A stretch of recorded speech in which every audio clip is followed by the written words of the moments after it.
Mga idol, mukhang pinaringgan na ni LeBron James itong si Luka Doncic na bumalik na sa LA Lakers mga idol. Dahil gipit na sila dito sa OKC. Mga idol, napanood nyo ba yung game nila kanina mga idol? Grabe. Nakapalag naman mga idol, no? Itong LA Lakers mga idol, kung mapapansin nyo talaga mga idol, napakalupit nitong si SGA sa kanyang mga play mga idol. Tignan mo, dumikit lang ng konti, siguradong may sipol na mga idol. So tignan mo, napano talaga si JJ Redick, no, dito kay SGA. Dahil kumontak lang ng konti, alam mo na, siguradong sisipol na mga idol. So, goods naman na naging laro ng LA Lakers kanina mga idol. Kaso nga lang, medyo kinapos talaga sila dito sa fourth quarter mga idol. So, bakit kaya mga idol? No? Talagang dito natin makita, no, ang kakulangan talaga ng Lakers at pangungulila. Dito nga ay Luka Doncic mga idol. Kung makikita mo si Luka Doncic siya mga idol, oh. No? Parang hindi makapaniwala sa score mga idol. Kasi nga, talagang kailangan na siya sa lineup dito laban sa OKC dahil ito na nga ang champion at pinakamabagsik na makakaharap nila mga idol kung gusto nilang makapunta sa finals ng NBA mga idol. Dahil kung hindi, mga idol, hindi lalabas itong si Luka, ay nako po, mga idol, sigurado, mga idol, na talagang madedehado talaga rito ang LA Lakers mga idol. Kasi, mga idol so kung papansin natin mga idol talaga, no, kung mapapansin nyo lang kanina, bakit natalo ang Lakers? No? Una na dyan, syempre na short sila dito nga sa third o fourth quarter mga idol dahil yan sa mga turnover, no, na nagagawa nila mga idol. So ibig sabihin, napakalakas ng depensa, no, ng OKC mga idol, no? At talagang hindi nga sila makasilip dito ng maganda, no, mga idol. So titignan natin yung mga idol, no, kung bakit. So, tignan nyo mga idol, oh. Ito, tignan nyo. Mga idol dito sa play na to, mga idol tignan nyo to. Oh, kung paano depensahan, no, ng, ayan, tingnan mo si Austin Reeves, so nagda-drive. Mga idol, check nyo yan. Oh, pinasa na kay Hayes, mga idol. Eto na nga, sige. Sige, diskarte. Tignan nyo naman mga idol, kung kadikit yan si Caruso mga idol. Luke Kennard, hindi talaga makaporma. Tignan nyo naman mga idol, halos, wala silang magawa mga idol sa depensa ng OKC. No? So ang kailangan na talaga diyan mga idol ang play of Luka Doncic. So kailangan talaga ilabas na nila itong si Luka Doncic mga idol. Kasi talagang dehado talaga. 'Di ba? So marami pa mga idol. Hindi lang 'yan. No? So ito pa mga idol. Yan mo naman, ang galawan ni SGA mga idol. Okay. Tignan nyo naman, pinapasabit niya talaga mga idol, si Austin Reeves. Buti na lang ano si Austin Reeves kasi pag dumikit yung kuryente yun, di ba? Pag na kuryente, automatic free throw na naman. Buti na lang mga idol, na hold talaga ng depensa ng Lakers etong si SGA mga idol. Kaso nga lang, ang problema, no, pagdating ata ng fourth quarter mga idol, pumutok itong si McCain. Mga idol, yung rookie nila mga idol. 'Di ba? Tumira ng tres, 'di ba? Puro pasok. Oh, yun, doon lumamang, no? At saka mga idol, nakakanakaw ng set itong OKC mga idol.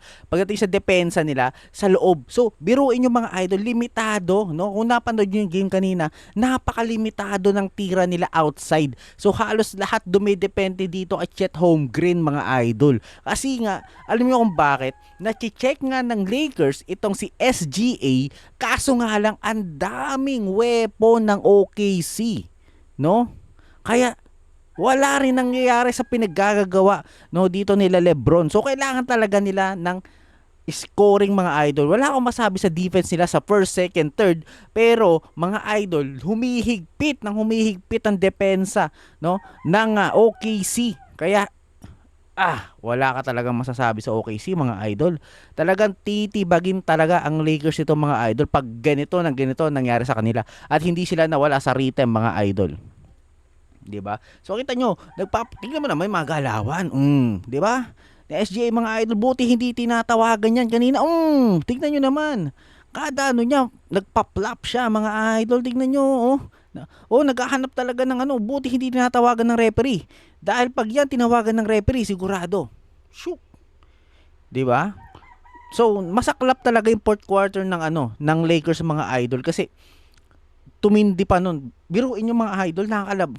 Ang haba ng oras na wala si SGA sa floor, no? So, mga idol, isipin niyo 'yun, 'di ba? Kung sino yung pinapalaro, pero ang tindi pa rin ng depensa nila kahit sila Caruso lang yung ano, kumakana, 'di ba, mga idol? Halos hindi makapasok nga itong sila LeBron. Kung napanood nyo kanina ha, no, yung laro, pero hindi nyo napanood, okay lang naman. Kaya kinikwento ko na sa inyo mga idol dahil sa mga kakulangan ng ah opensa ng Lakers mga idol. So, sa depensa naman mga idol, medyo nakakalusot-lusot pa talaga sila kasi may ano talaga sila, malakas talaga tong si Holmgren mga idol pagdating sa ilalim. Napakatindi talaga nitong si Chet Holmgren mga idol. No, so wala ka talaga, may perimeter shot, 'di ba? Pag hindi mo siya nabantayan, titira ng 3 points, 'di ba? Pero karamihan dinadala niya talaga sa ilalim mga idol. Second shot opportunity, no? Ang pinakita kanina nitong si Chet Holmgren, no? Pero ito rin si SGA, nagpakita rin naman kaso talagang silent siya kanina mga idol. May pag-asa pang manalo talaga yung Lakers doon kanina, no? Kung talagang siguro kung nandoon si Luka Doncic. Kasi mas masusustain nila mga idol yung kanilang scoring. Alam nyo ba 'yon? Kasi tulad niyan, kinakapos ang Lakers pagdating sa scoring, 'di ba? So napakatindi. So anong sabi ni LeBron dito mga idol? Dito na pinaringgan, no? Ni LeBron James itong si Luka Doncic mga idol. Anong sabi niya rito mga idol? Pakinggan natin. Ang sinabi ni LeBron dito mga idol. So yan na lang, basahin na lang natin, no? Sabi ng nagtatanong, where do you think the offensive issues are coming from? Offensive issues, ibig sabihin talagang yung offense nila. Talagang ano nga raw ba yung nangyari dito? No? Ano yung mga issue? Saan ang galing? The offensive issues coming from we have a guy that average 37 a game. There's the issues right there. So ibig sabihin, ito sino pa man nag-average? Di ba si Luka Doncic lang naman mga idol? No? Ibig sabihin binato ni LeBron James, no, itong si Luka Doncic na yun nga nandoon sa bench, hindi naglalaro mga idol. So yun ang pinaka naging kahinaan talaga rito ng Lakers. So malakas ang star power ng Lakers mga idol kapag itong si Luka Doncic ay nakapaglaro na. Sigurado makakapalag sila talaga ng dikitan dito, no, sa OKC mga idol. Baka magano pa yan mag-game pa yan 7 pag ganyan mga idol. Pero kung ganito hindi maglalaro si Luka Doncic, talagang may hulog talaga rito, no? Ang may tira talaga rito ang OKC mga idol. Kaso nga lang, 'yun, kaya lang nilang yun to. Yun nga, kapag kaya na sinabi na nga rito, offensive, 'di ba? Yung offensive ng Lakers kinakapos, 'di ba? Ibig sabihin, yung mga ka-team ni LeBron, no, ay hindi ganoon. Sino bang nagano kanina? Si Rui Hachimura lang, 'di ba? Naka 18 points. 'Di ba? Ang pumutok kanina si Biro mo si Rui Hachimura pang pumutok kanina, no? So sila LeBron yun naka 27 points naman si LeBron, pero kulang pa rin yun mga idol. Si Austin tahimik rin. Si Austin kanina mga idol, no? So lahat din ng tira ni Austin sa outside shooting mga idol, Diyos ko po, hindi pumapasok mga idol. So talagang tahimik talaga, cold talaga si Austin kanina. Kaya hindi natin siya maasahan kanina mga idol, no? So ayun na nga, yun ang mga problema ng sa fourth quarter. Doon na mas tumindi yung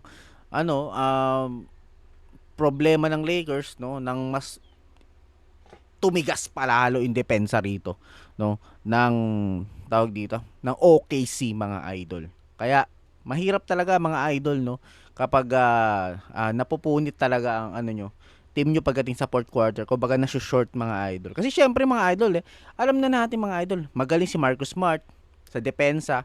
Si LeBron, magaling siya sa depensa. Kaso nga lang, hindi sila, si LeBron, 40 years old na. O si Marcus Smart naman, inconsistent naman siya, di ba? Pagdating sa scoring. So, ito nga ang second option na nila bukod kay LeBron, ito nga si Austin. Oh, kung si Austin hindi pumutok, o sino pang kasunod? O yan, tulad niyan, gumawa naman si Rui pero kapos pa rin mga idol, 'di ba? So kailangan pa rin ng tulong ng ibang ah, player, 'di ba? Dito sa ng Lakers mga idol. So, yun nga, sa tingin ko nandito si Luka, mga idol, may kipagdikdikan talaga sila rito, mga idol. Tsaka magandang laban yun, mga idol, kasi 'di ba? Lalo na kulang pa sila, kulang din sila mga idol eh. Kulang din talaga sila, tawag dito, sila SGA mga idol, 'di ba? May kulang din sa first five ata nila mga idol. So, yun. Kaya yun. At tingin ko mga idol. So, next game, no? Ang expected natin na dapat gawin ng Lakers talaga. Depensa dapat ganun pa rin ka strength, no? Ang depensa nila, mga idol. Kahit na medyo may nakakalusot-lusot pa rin talaga ng mga knockout shot ng OKC, no? Hindi nababantayan talaga yung loob, mga idol. Ewan ko kung anong ginawa ni Ayton kanina, pero okay naman yung first quarter ni Ayton eh. First half ni Ayton, pero tumubal na talaga pagdating ng third three-fourth, mga idol. So yun. Tapos isa pa mga idol, no, dapat gawin ng Lakers talaga shooting, no. Kailangan talaga nilang ma-outscored, no, itong OKC mga idol. Kasi kung wala, tingnan mo, under 100 sila. So ibig sabihin talagang na-hold nila tong Lakers sa ganung lang, scoring lang. Pero kung naano nila to, na-outscored nila tong, 'di ba? Makakaabot sila kahit mga 100 mga idol, 'di ba? So, maganda rin ginawa ng talaga, kasi kung hindi matindi ang depensa ng Lakers mga idol, 'di ba? Ang score nito mga 120 ng OKC, 'di ba? Baka lumagpas pa. 110, ganun. Ibig sabihin, matindi rin talaga yung depensa ng Lakers. Ang nangyari lang talaga, kinapos lang talaga sila sa scoring kasi hindi sila makahanap na magandang spot, mga idol. So, ang nagraran lang nila, ito nga, kay LeBron, kay Austin, pag nawala na si Austin, wala na, 'di ba? Rui, maasa mo rin sa outside shooting. Sino pa ba? Yan, si yung isa, ano ba yung pangalan nun? Labert, ay, hindi Labert yun eh. Yung isa, basta yung Elden, mga idol. Nakalimutan ko yung pangalan nun. Hindi rin maaasahan yung mga idol. Ano yun? Sablay din. Nakalimutan ko lang yung pangalan eh. Pero, yun nga, mga idol. So, dapat yun ang pagtingin ng Lakers, mga idol. Yun, sa shooting nila. Pag nagawa nila yung mga idol, sigurado dikdigan to, no, sa game 2, mga idol. So, dapat yun naman talaga magawa ng Lakers, kasi pagdating ng game 3, 'di ba, sa home court ng Lakers, sana, no, o kaya game 2, no, bumalik na si Luka Doncic para makita na talaga natin ang full potential ng Lakers, no? Dahil ito na nga, ang OKC talaga ang pinaka pader na dapat nilang tibagin, no, dito sa playoffs, mga idol, no. Pag natibag nila to, okay na, mga idol. Kahit na mismong at least malaki na ang kumpiyansa ng Lakers, mga idol, na makapasok sa championship round, mga idol, 'di ba? Yung semis pa lang 'yan, ha. Kung mapatitibag nila 'yan, 'di ba?